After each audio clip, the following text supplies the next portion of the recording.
ഇരുവൃക്കകളും തകരാറിലായ യുവതി സുമനസ്സുകളുടെ സഹായം തേടുന്നു. 4 വർഷത്തിലധികമായി ഡയാലിസിസിന് വിധേയമായി കൊണ്ടിരിക്കുന്ന തിരുവത്ര തേർലി പീതാംബരൻ ഭാര്യ സന്ധ്യയാണ് വൃക്ക മാറ്റിവെക്കൽ ചികിത്സയ്ക്കായി സുമനസ്സുകളുടെ സഹായം തേടുന്നത്. അടിയന്തരമായി വൃക്ക മാറ്റിവെക്കൽ ശസ്ത്രക്രിയ നടത്തണമെന്ന് ഡോക്ടർമാർ നിർദ്ദേശം നൽകിയെങ്കിലും പണമില്ലാത്തതിനാൽ ശസ്ത്രക്രിയ നീണ്ടുപോവുകയാണ്. ഭർത്താവ് പീതാംബരൻ ചാവക്കാട് ബസ് സ്റ്റാൻഡിലെ ഓട്ടോ ഡ്രൈവറാണ്. 3 മക്കളാണ് ഈ ദമ്പതികൾക്കുള്ളത്.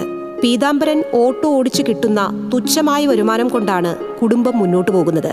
ഭാര്യ സന്ധ്യയ്ക്ക് വൃക്ക നൽകാൻ പീതാംബരൻ തയ്യാറാണെങ്കിലും പണമില്ലാത്തതിനാൽ സുമനസ്സുകളുടെ സഹായം തേടുകയാണ് ഈ കുടുംബം. ഇതിനായി നാട്ടുകാരുടെ നേതൃത്വത്തിൽ ജനകീയ സഹായ സമിതി രൂപീകരിച്ച് ഫണ്ട് ശേഖരണം ആരംഭിച്ചിട്ടുണ്ട്.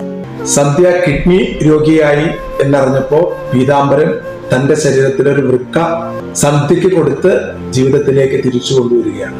ഈ ഓപ്പറേഷന് ആവശ്യമായ ഒരു 5-8 ലക്ഷം രൂപ ഒരു വർഷത്തെ എക്സ്പെൻസും ഓപ്പറേഷനൊക്കെ കൂടിയിട്ട് നമുക്ക് കണ്ടെത്തണം. പറ്റാവുന്നവരൊക്കെ സന്ധ്യയെയും പീതാംബരനെയും അവരുടെ ജീവിതത്തിന്റെ കഷ്ടപ്പാടുകളിൽ സഹായിക്കുക. സുമനസ്സുകളുടെ സഹായം ലഭ്യമായാൽ ജീവിതത്തിലേക്ക് തിരികെ വരാനാകുമെന്ന പ്രതീക്ഷയിലാണ് സന്ധ്യ.